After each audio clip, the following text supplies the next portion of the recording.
Assalamualaikum warahmatullahi wabarakatuh. Hai guys, gimana nih kabarnya teman-teman? Semoga kalian tetap sehat dan tetap semangat buat persiapan SKB-nya ya teman-teman. Nah, hari ini aku mau sharing tentang kisi-kisi SKB yang terbaru yang aku dapat, yaitu untuk asisten apoteker terampil. Menurut Permenpan RB nomor per garing 08 garing M PAN garing 4 tahun 2008.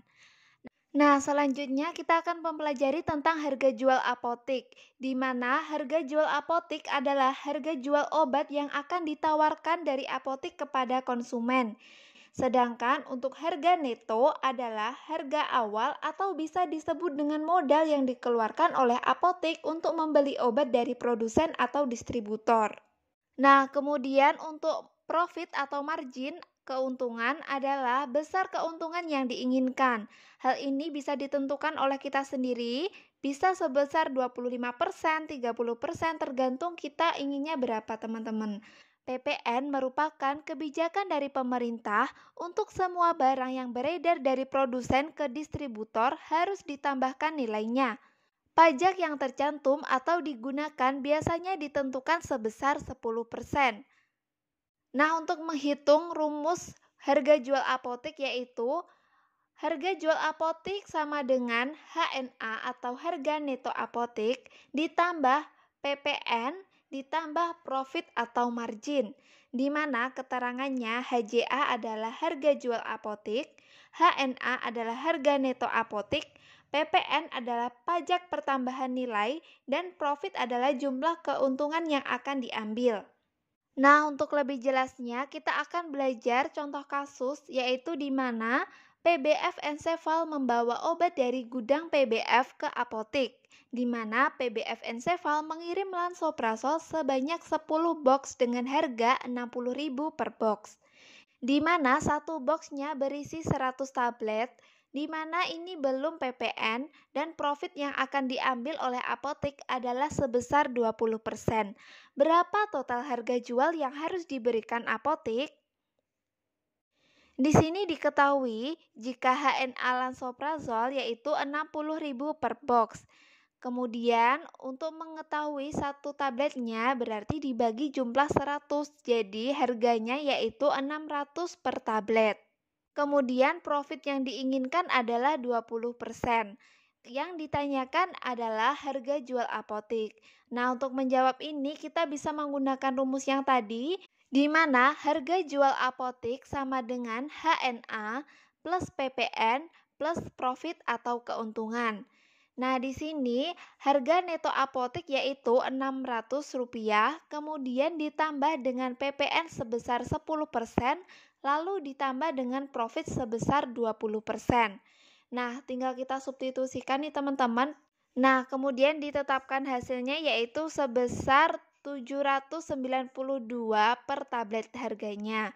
Nah, jadi untuk satu boxnya bisa dijual dengan harga Rp79.200. Nah, untuk sekarang kan biasanya sudah ada nih PBF yang sudah mencantumkan jumlah PPN-nya. Terus gimana nih teman-teman untuk menghitung harga jual apoteknya? Nah, untuk harga jual apotek yang sudah ada PPN-nya, hanya tinggal menjumlahkan untuk harga pokok atau harga plus PPN yang ada di faktur, kemudian ditambah dengan profit atau keuntungan. Jadi HJA sama dengan HP plus profit. Nah, contoh kasusnya yaitu apoteker MTech memesan obat paracetamol 500 mg sebanyak 20 box kepada Kimia Farma. Setelah sampai dikirim oleh Kimia Farma, tertera dalam faktur harga paracetamol 500 mg adalah 50.000 per box, di mana satu box berisi 100 tablet. Apotek akan mengambil keuntungan sebesar 15%.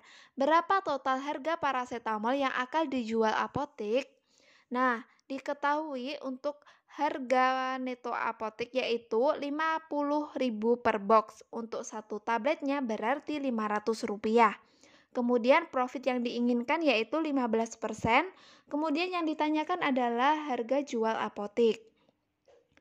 Nah, kita tinggal memasukkan rumusnya yaitu harga jual apotik sama dengan harga pokok kemudian ditambah dengan profit atau keuntungan.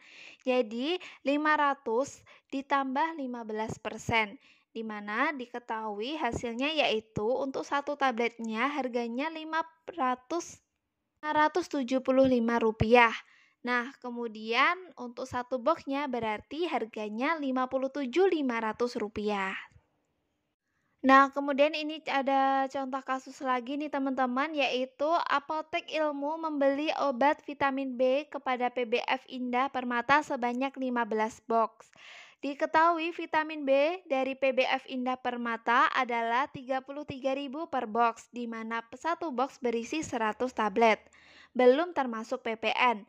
Profit yang akan diambil oleh apotek sebesar 25%. Berapa jumlah uang yang harus dibayarkan ke PBF dan berapa harga jual vitamin B di apotek? Nah, di sini diketahui jika harga neto apotek yaitu 33.000 per box, di mana satu tabletnya yaitu harganya Rp330. Untuk profitnya yaitu 25% dan jumlah vitamin B yaitu 15 box. Kemudian ditanya yaitu harga jual apotek dan jumlah harga PBF. Nah, untuk mengetahui kita perhatikan dulu untuk harga pokoknya sama dengan HNA ditambah PPN. Jadi, HNA yang Rp330 tadi ditambah PPN dari 330 ditambah 10% PPN-nya. Nah, diketahui jika satu tabletnya yaitu harga pokoknya 363. Jadi untuk satu boxnya tinggal dikalikan 100 jadi 36.300. Kemudian jumlah yang harus dibayar ke BBF yaitu tadi kan sebanyak 15 box. Jadi untuk satu boxnya tinggal dikalikan 15 box.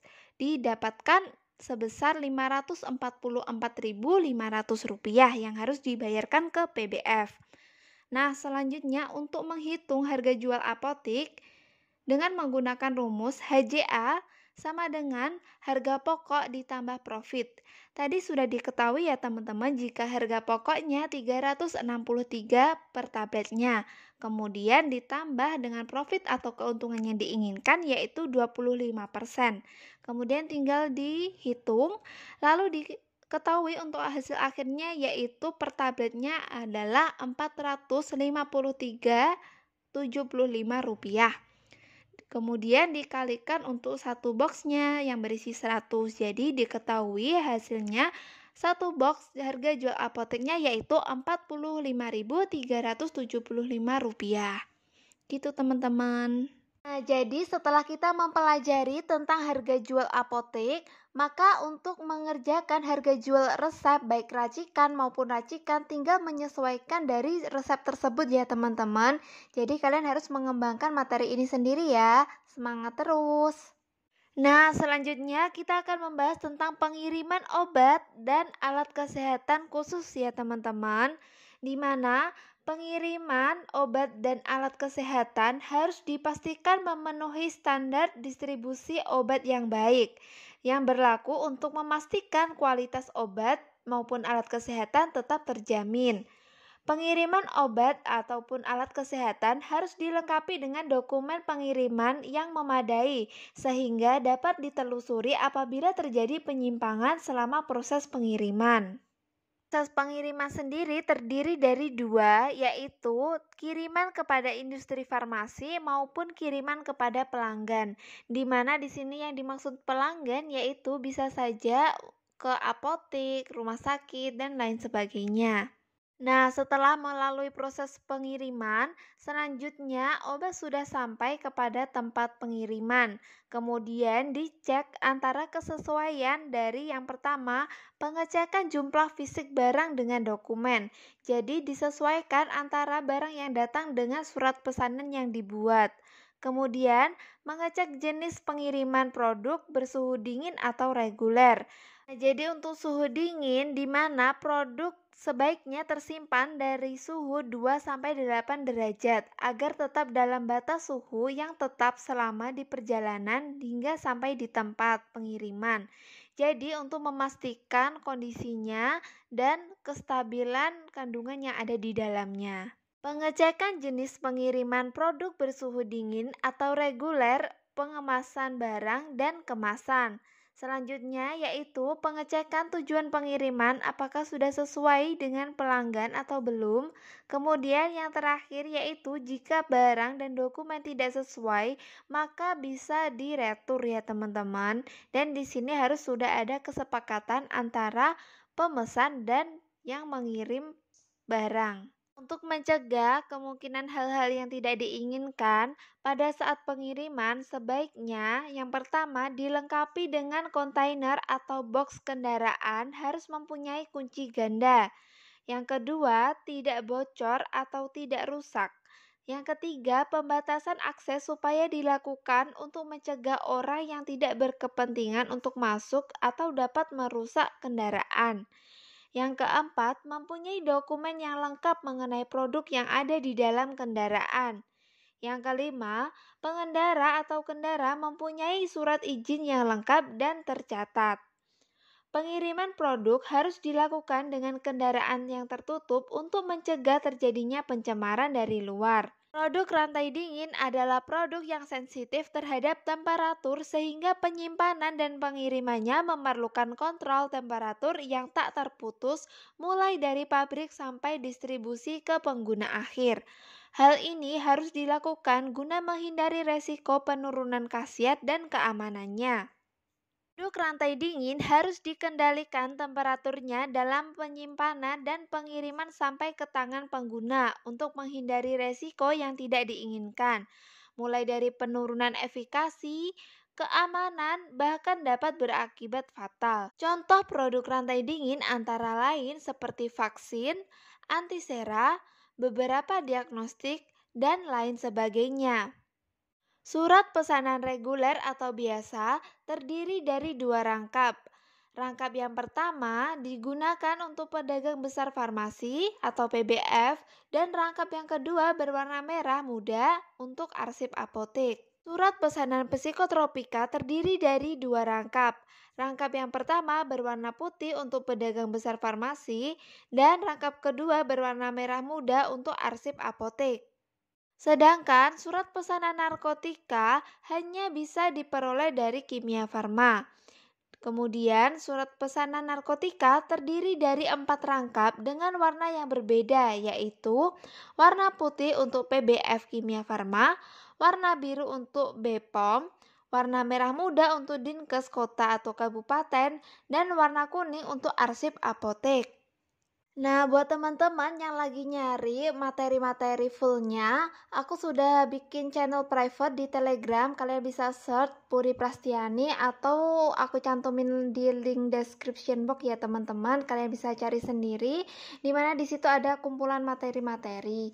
Dan kemudian untuk kalian kontak aku bisa by DM di Instagram @puriprastiani.